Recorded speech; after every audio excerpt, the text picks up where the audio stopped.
DCS World sucks, and DCS World is boring are two sentiments I see and hear all too often in my community, social media, and the YouTube comments section.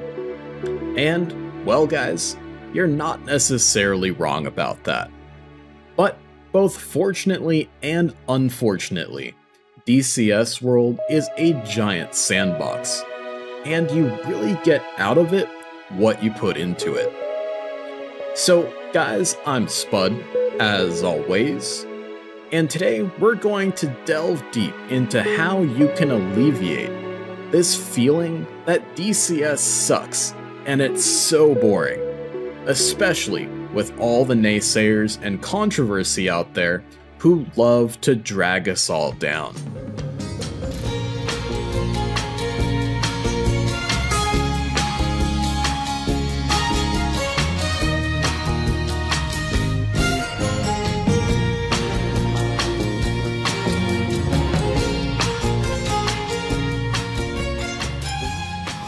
Some of the things we're going to talk about are free and an integral part of the flight simulator, and some unfortunately will require some extra dollars.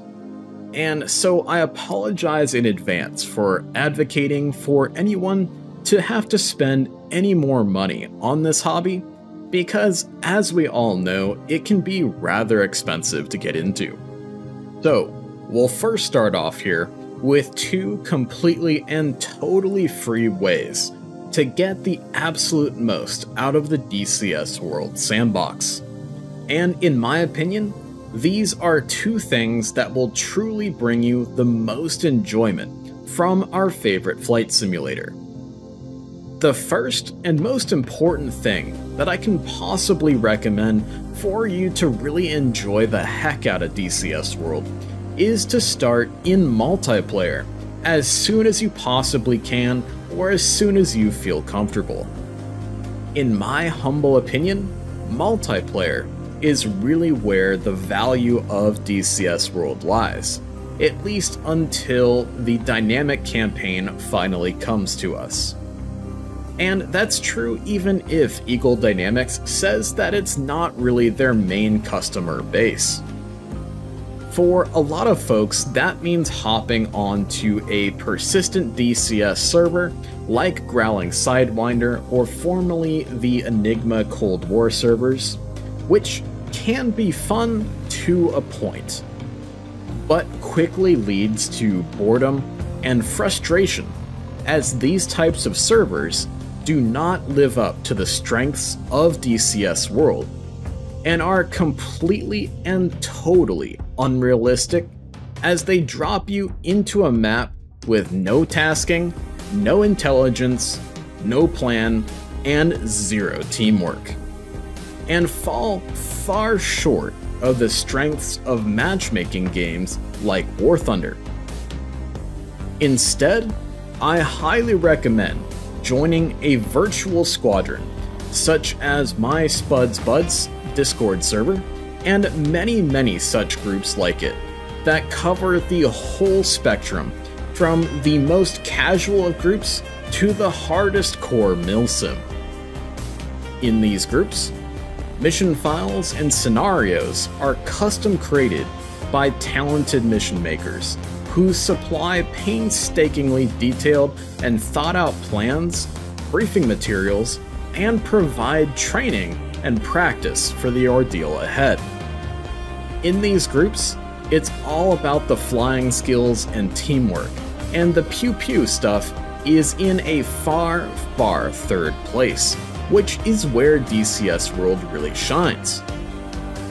And these groups, along with the events and missions they host, really play to the strengths of DCS World as a product and piece of software. Not to mention the actual aircraft themselves that DCS World simulates, whereas persistent servers that are out there are a shoehorned workaround that both DCS World and our meticulously simulated aircraft really weren't designed for, which leads to a very subpar experience. So when I see someone who's new to the sim say DCS sucks and it's totally boring. I can't blame them at all when I dig a little deeper and find out they bought the FA-18C Hornet, learned the auto start keybind, then jumped onto Growling Sidewinder with no waypoints, no plan, and no idea what just blew them out of the sky from across the map. I mean, I would feel discouraged too, and if you're looking for that matchmaking arcade Call of Duty with wings experience, then really War Thunder may be more up your alley, and cause a lot less stress and frustration and be cheaper in the long run. And there's absolutely nothing wrong with that. The next way to get the absolute most out of DCS World and its aircraft for absolutely free is to dig as deeply as possible into your favorite jet or warbird and really and truly learn it inside and out. Don't just learn how to cold start, take off, and shoot AMRAAMs at R max and say, okay, done. Really dig as deep into the tactics, techniques, and procedures behind how to get the absolute most out of your jet. Learn how to do an in-flight alignment on your INS so you can find your way home when an enemy is jamming your GPS and you've tumbled your gyros after a hair-raising and butt-smashing dogfight. Learn how to fly a TACAN approach to minimums when you're operating your F-14 Tomcat from a land base and a rain squall is blowing across the runway. Learn the ins and outs of the emergency procedures for your jet so you can nurse that battle-damaged F-4 Phantom out of harm's way and bring her safely back home, while your wingmen and the controllers give you the assistance you need to accomplish the most fun, satisfying, and rewarding experiences DCS World, and I would argue, all of gaming has to offer. The deeper you dig into your favorite jet, past the pew-pew shooty explodey shit, the more opportunities for having a blast in DCS World open up. Now suddenly, flying ILS approaches through the haze into Al-Dhafra in your F-16C Fighting Falcon is just as fun as dropping JDAMs onto an enemy airbase while dodging SAMs and MiGs. And the best part about it is, the better you become at just flying your favorite jet and knowing her systems like the back of your hand, you will automatically become that much better at the pew-pew shooty explodey shit. And before you know it, you'll be the one stomping on the hapless noobs from across the map on the Growling Sidewinder server. But much more importantly, you'll be loving and enjoying DCS World and your favorite jet on a much deeper level. And if you ask any DCS World Virtual Squadron member, they'll tell you their fondest flight sim memories aren't individual dogfights or flying downtown through the flak no matter how epic it was, but rather when their squadron mates all executed perfect Case 3 carrier recoveries, or when their flight of buddies executed a perfect overhead break, impressing even the sky gods and goddesses themselves. And one of the best ways to relax and just enjoy DCS World to its max is to let go of the modern gaming concept of the meta and trying to maximize your loadout for the highest number of kills as if you were playing Call of Duty and doing Create a Class, or exploiting bugs in the software for every tiny advantage at the expense of realism. And instead move to the concept of remembering that you're not a one-man or one-woman or one-jet Air Force. You're part of a team, and each member of the team has their specific job. So please try to not feel compelled to fly the F-16C or the FA-18C on a mission just because it's the best and can hurl AMRAAMs the furthest. some of the best and most enjoyable experiences I've had in DCS were flying an old Phantom, Mirage, or Tomcat in a modern mission as a ground pounder, while the AMRAAM havers were covering the air-to-air taskings. So, in short, try to let go of that idea that you can't fly a jet just because it's not good enough or not modern enough, especially if you're operating in a team environment like a virtual squadron. So alrighty guys, we've covered how we can up our enjoyment of DCS World without spending a single dollar out of our pocket. So let's now shift gears and talk about some products that we can acquire to help us stay engaged and entertained with DCS World. So let's say we've joined our virtual squadron, and we've dug deep into how to fly our favorite jet to the absolute limit.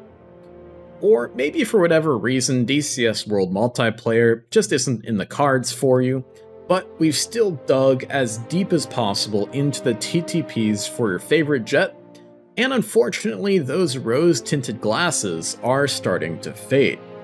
But you're still a huge aviation geek, and you still love your favorite jet to death. Well, it might be time to take a look at flying a DCS World single-player campaign for a bit of a different experience that maybe isn't quite as unpredictable as multiplayer, and of course doesn't rely on your schedule having to coincide with that of your virtual squadron mates and your buddies, and is maybe more conducive to squeezing in a fun and very engaging flight on your terms after coming home late from work one night. Well, flying a DCS single-player campaign can require some suspension of disbelief due to various DCS limitations. They are going to be far more repeatable, allowing you to go back and refly a mission that maybe didn't go so well for you, so you can learn from your mistakes in a very direct and immediate way. While basically every campaign from Baltic Dragon or Reflected Simulations is going to be automatic gold, some specific aircraft and campaign pairings that I recommend are going to be Reflected's Red Flag 81-2 campaign for the F4E Phantom II, which may be my very favorite DCS World campaign of all time. Reflected and Baltic Dragons team up for the Arctic Thunder campaigns for the F-16C Fighting Falcon and the FA-18C Hornet, respectively. Baltic Dragons Raven 1 series for the FA-18C and his Gamblers campaign for the F-16C, and a whole bunch of others out there that I can't necessarily name off the top of my head here. And of course, if you're a Warbird fan, Reflected has a massive catalog of World War II campaigns, and I can't wait to see what he does with the F4U Corsair and the World War II Marianas map going forward. Then of course, we come to the endgame. The hard stop, where we feel we've completely mastered our chosen aircraft in DCS World. We've flown tons of multiplayer missions with our virtual squadron, we've played through all the campaigns for our favorite aircraft, and we can hang with the best of them in combat, behind the tanker, and flying approaches to minimums. And that bored, maybe slightly jaded feeling is starting to creep back, especially with all of the stupid controversy the DCS community seems to love to conjure up. Well, maybe at that point, it's time to try out a new aircraft that will give you a new and different experience than what you had before. And because we've already dug so deep into DCS, our previous jet, and finally tuning our flying skills, when we do decide it's time to get another aircraft, it's going to be far less daunting and intimidating, because at the end of the day, a jet is a jet, and the fundamentals of how they all work is exactly the same. I always tell new DCS players to fully learn their first jet to the nth degree before they move on to the next one, because trying to learn 2 jets concurrently as an aviation neophyte is extremely challenging. Knowing one aircraft like the back of your hand will really help you understand and appreciate the differences and similarities between airframes, both large and subtle, from the aircraft's weapons to its avionics and systems to the way they fly and fight. And maybe eventually you'll even be able to pick out the fact that the F4 Phantom and MDD product is most definitely set up very similarly in the way the avionics work to another MDD product, the FA-18C Hornet. And when it comes time to pick a new aircraft, I highly recommend you try and retain that mindset we talked about earlier, and remember that you're already part of a team. You're not a one-man, woman, or jet air force. You don't always have to be an AIM-9X or AMRAAM slinger to be part of the team. And that it can be incredibly fun to fly a Cold War jet like the Mirage F1 or F4 Phantom as a ground pounder in a modern mission, and let your AMRAAM shooters do their part in the air-to-air role. Just like what would happen if, say, NATO got into a conflict and Greek F4s were flying strikes while Spanish FA-18s were flying cap. So I recommend trying to branch out and try to fly a very different jet for a very different DCS World experience.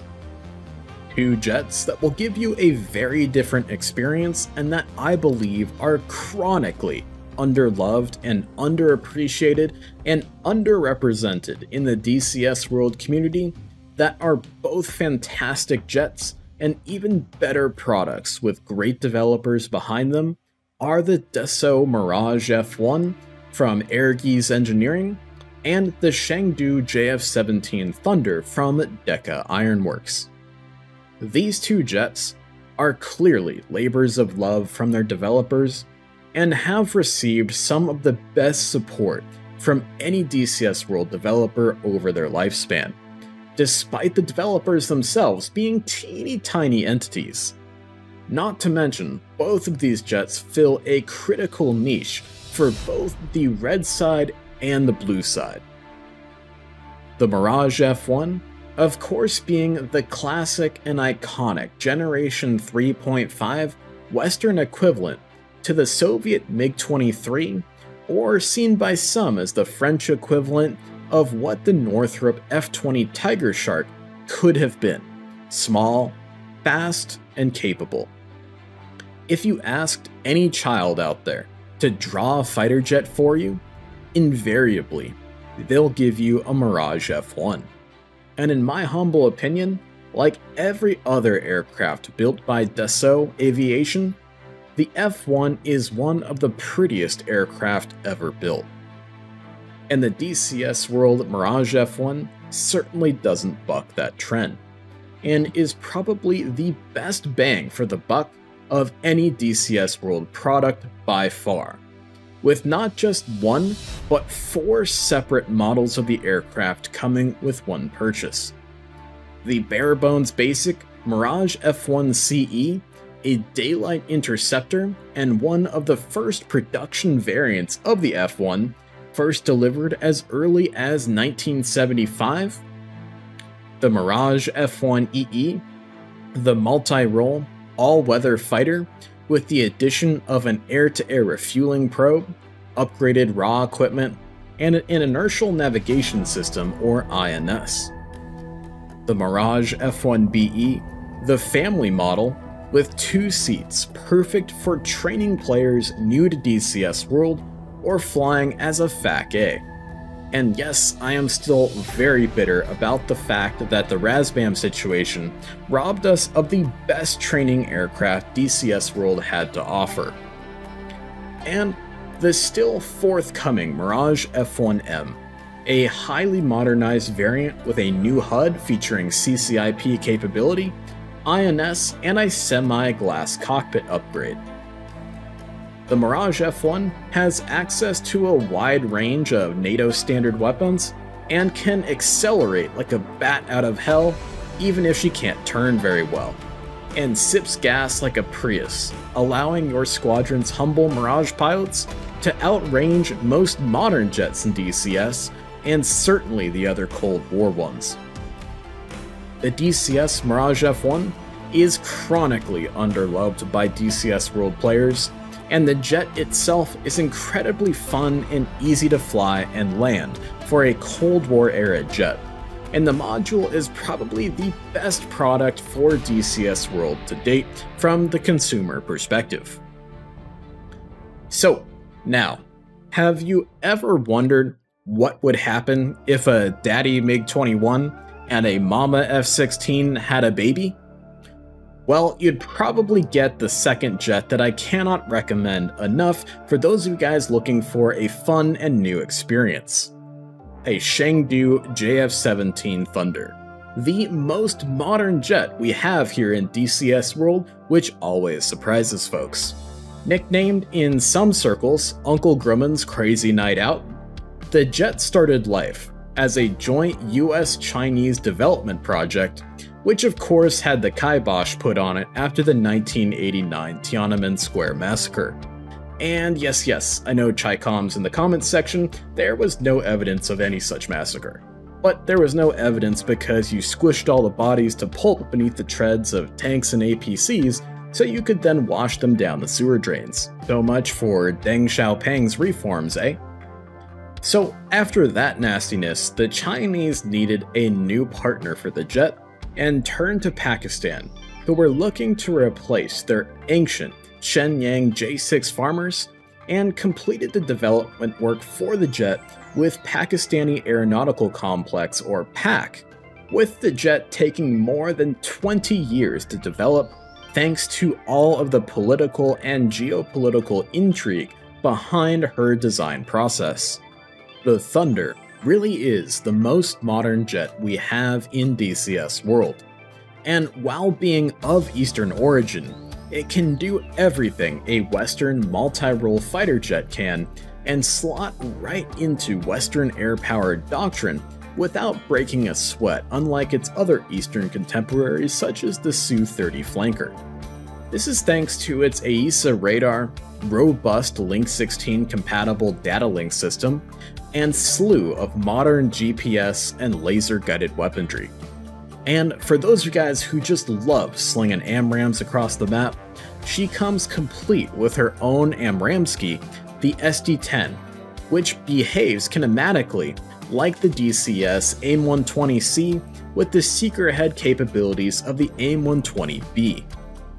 And while her MiG-29 derived engine, the RD-93, is a bit smoky and isn't super responsive, the JF-17 is able to barely sip fuel, just like her underloved sister the Mirage F1, and keep pace with the Phantom, Hornet, Tomcat, and Viper, despite only being able to carry a fraction of the gas. Her avionics are really something special that we really have no analog for here in DCS, with wide area displays that are more like giant full-color iPads than MFDs, and feel halfway between the avionics of a Dassault Falcon jet and an F-16C, thanks to the many systems being provided by the Thales Group, who made the avionics for the Mirage F1 back when they were called Thomson CSF. Anyway guys, this video is getting pretty long here, and I can obviously talk about this subject for hours on end. So let's go ahead and wrap this up here. Well, the intent of this video is not to dictate how you should have fun in DCS World. I hope it helps some of you guys who are struggling with how to get the most out of our favorite flight simulator. Because at the end of the day, DCS World is a hardcore flight simulator in the form of a sandbox. There's no hand-holding, and there's no guardrails for better or worse. So it's understandable that some folks might get lost in the desert. So if you have any ideas or thoughts on this topic, please sound off in the comments section down below, and we'll see you in the next one. So please fly safe out there and enjoy this beautiful game.